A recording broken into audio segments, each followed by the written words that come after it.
Assalamualaikum warahmatullahi wabarakatuh. Salam sejahtera bagi Bapak Ibu dimanapun Anda berada. Ini seperti ngomong di TV ya, tapi memang kita kan Bapak Ibu pasti melihatnya saya di rekaman gitu. Oke, sebelumnya perkenalkan, nama saya Teguh Hidayat. Saya seorang investor yang biasa-biasa aja sih sebenarnya. Terus kebetulan saya juga seorang penulis juga gitu. Jadi selain saya berinvestasi di di pasar saham seperti biasanya, saya juga suka mempublikasikan analisis saya itu mempublikasikan tulisan-tulisan yang terutama terkait tentang analisis itu di sebuah blog. Blognya itu www.teguhhidayat.blogspot.com.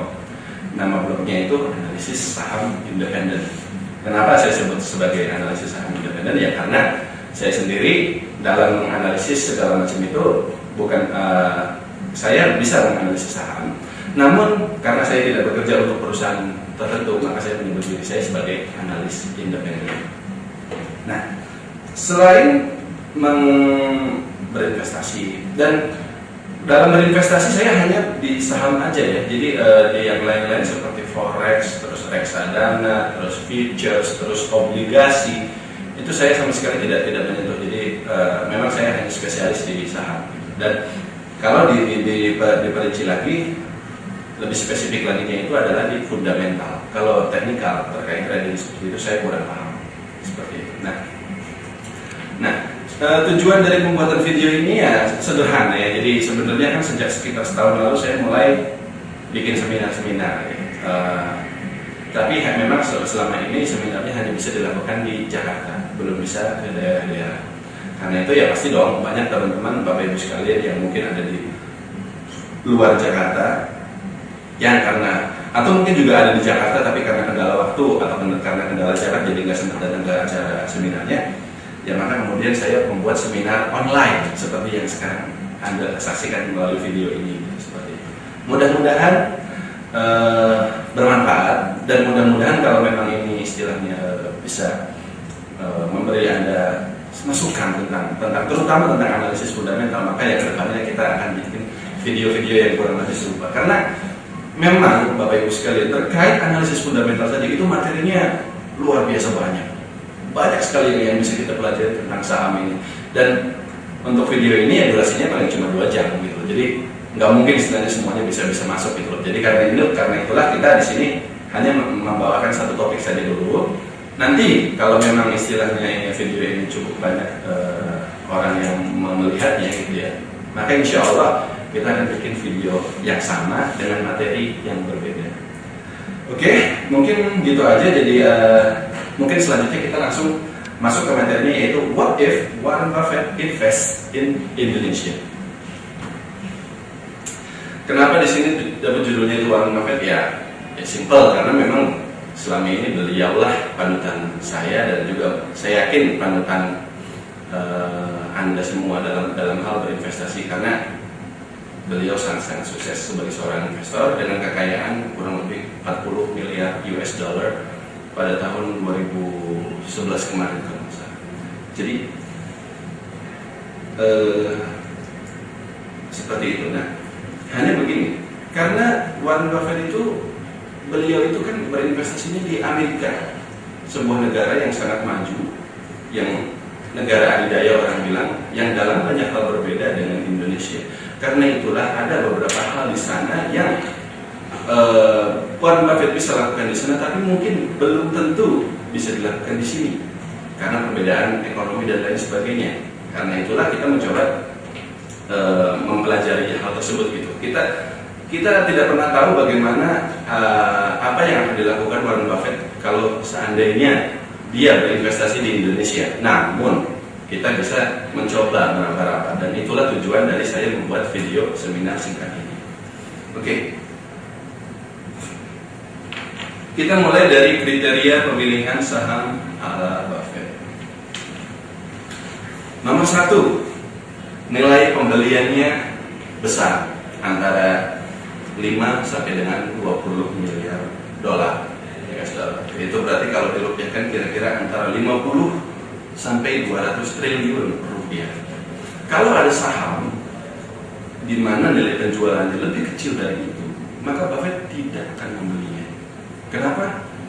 Ya, karena memang minimumnya 5 miliar dolar. Termasuk ketika pada tahun 2011 kemarin atau 2010 saya lupa, Buffett membeli saham perusahaan komputer IBM senilai 5 miliar dolar lebih untuk investasi jangka panjang tentu saja.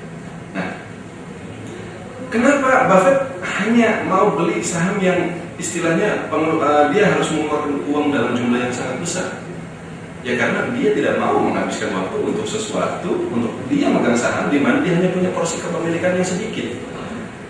Jadi kalau misalnya Anda punya uang, misalnya katakanlah 100 juta rupiah, lalu Anda beli saham tertentu seharga 1 juta rupiah saja, dan saham tersebut sukses naik 2 kali lipat katakanlah, maka berapa kenaikan portofolio Anda? 2 kali lipat dari 1 juta rupiah berarti hanya 1 juta rupiah lagi dong. Berarti peningkatannya hanya sebesar 1 juta rupiah, sementara nilai uang yang Anda miliki itu 100 juta. Berarti kenaikan real yang Anda peroleh itu bukanlah 2 kali lipat seperti yang dialami saham yang naik tersebut, melainkan hanya 1%. Itulah sebabnya Buffett dia hanya membeli saham yang menurut dia cukup besar untuk menyita perhatian dia terhadap saham tersebut. Di sisi lain, dia juga tidak mau membeli saham terlalu banyak. Makanya ada batasannya maksimal 20 miliar dolar. Kalau misalnya lebih besar dari situ, ya mungkin jadinya beban mental atau apapun itu istilahnya, di mana dia jadi terlalu fokus pada saham tersebut dan tidak bisa memperhatikan saham-saham yang lain lagi. Seperti itu.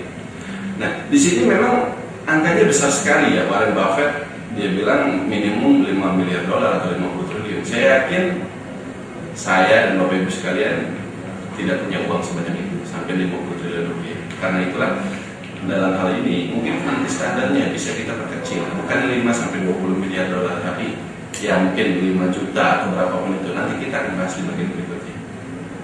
Oke, selanjutnya nomor 2 adalah perusahaannya memiliki kinerja yang konsisten di masa lalu. Catat Bapak Ibu sekalian, konsisten. Bukan kinerjanya bagus, bukan kinerjanya jelek, tapi konsisten. Jadi ketika sebuah perusahaan dia mencatatkan pertumbuhan laba bersih katakanlah 20% per tahun, tapi kenaikan 20% per tahun itu dia capai secara stabil dalam jangka waktu lama, katakanlah 10 tahun. Maka bagi Buffett perusahaan tersebut lebih menarik ketimbang perusahaan lain yang mencatat kenaikan laba bersih 100% atau 2 kali lipat, tapi hanya pada tahun itu saja. Sementara tahun-tahun sebelumnya si perusahaan tersebut entah dia rugi, entah dia malah merugi, entah dia laba bersihnya turun atau naik, tapi kenaikannya cuma 10% katakanlah. Jadi bagi Buffett dia tidak mau berinvestasi pada perusahaan-perusahaan yang bagus, melejit atau apapun itu istilahnya, tapi perusahaan yang mencatat kinerja yang konsisten. Seperti itu Bapak Ibu sekalian. Nah, kemudian masih di nomor 2 ini Buffett juga mengatakan bahwa dia tidak tertarik dengan prospek dalam tanda kutip ataupun turn around company. Artinya apa Bapak Ibu sekalian? Nah, ketika Warren Buffett beli saham tertentu, ya mungkin yang kemarin itu IBM ya, dia beli saham di Amerika namanya IBM. Yang dia lihat itu bukan prospeknya ke depan dia akan bagaimana, tapi dia melihat bahwa IBM ini dalam perjalanan bisnisnya selama berpuluh-puluh tahun kinerjanya itu sangat konsisten, sehingga ya kedepannya ya dengan asumsi bahwa ekonomi baik-baik saja dan lain sebagainya, kinerja yang konsisten tersebut akan berlanjut dan sahamnya dalam jangka panjang akan terus naik.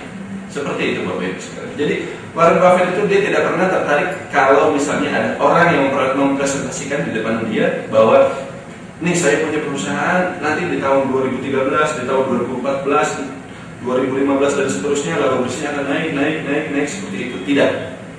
Dia hanya melihat di masa lalu apakah kinerjanya konsisten atau tidak.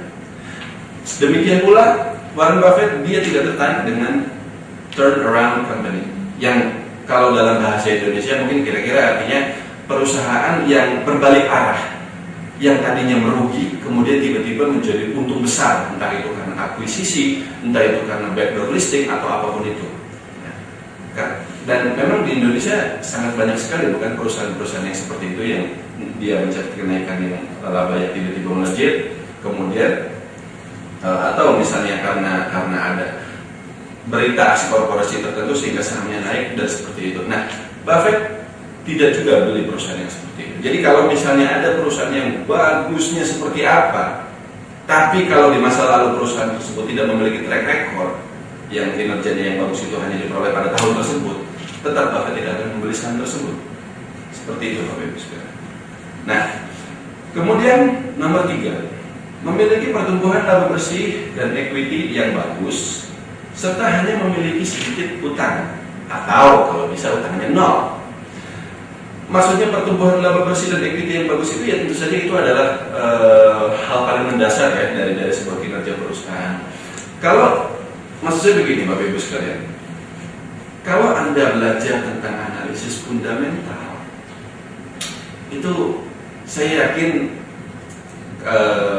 ada banyak sekali rasio-rasio dan segala macam yang semakin dipelajari semakin kita bingung gitu. Padahal sebenarnya analisis fundamental itu sederhana saja Bapak Ibu sekalian. Hanya ada 2 hal yang perlu kita perhatikan di sini. Ya, bukan berarti kita tidak perlu memperhatikan yang lainnya ya, tapi sebelum kita memperhatikan yang lain-lainnya tersebut, kita harus memperhatikan 2 hal ini dulu. Yang pertama adalah laba bersih dan yang kedua adalah equity. Equity ini modal bersih. Modal yang kalau aset itu kan modal ditambah dengan kewajiban, sementara kalau equity itu ya berarti hanya modal saja, modal bersih seperti itu. Nah, kalau misalnya ada sebuah perusahaan, menurut Warren Buffett dia mengatakan yang laba bersihnya naik secara konstan dari tahun ke tahun dan dalam jangka panjang memang setelah di-compoundkan, setelah dirata-ratakan bagus, dan bagusnya ini tidak perlu terlalu besar, ya 20% aja per tahun. Kemudian equity-nya juga sama, mencatat kenaikan kira-kira kurang lebih 20% per tahun. Maka itu sebuah perusahaan bagus. Dan juga perusahaan tersebut kalau bisa hanya memiliki sedikit utang. Kenapa Bapak Ibu sekalian? Karena sebenarnya gini, kalau misalnya kita beli saham, katakanlah PTA, kita beli sahamnya. Sementara si PTA ini memiliki utang yang sangat banyak, entah itu ke bank, entah itu dalam bentuk obligasi, entah itu dalam bentuk repo dan lain sebagainya. Maka itu sebagai pemegang sahamnya kita ikut menanggung utang tersebut. Apakah Anda bersedia? Buffett tidak. Jadi dia hanya mau membeli sebuah perusahaan yang memang equity-nya besar, tapi bukan berarti dia equity-nya besar dan tidak memiliki utang. Tapi memang bukan berarti dia bukan berarti dia anti terhadap perusahaan yang memiliki utang. Hanya kalau bisa ya utangnya sesedikit mungkin, kalau bisa sampai 0. Dan memang di Amerika ada beberapa perusahaan yang berstatus zero debt, jadi utangnya itu memang tidak ada gitu. Cuman itu panjang lah, kita tidak perlu sampai main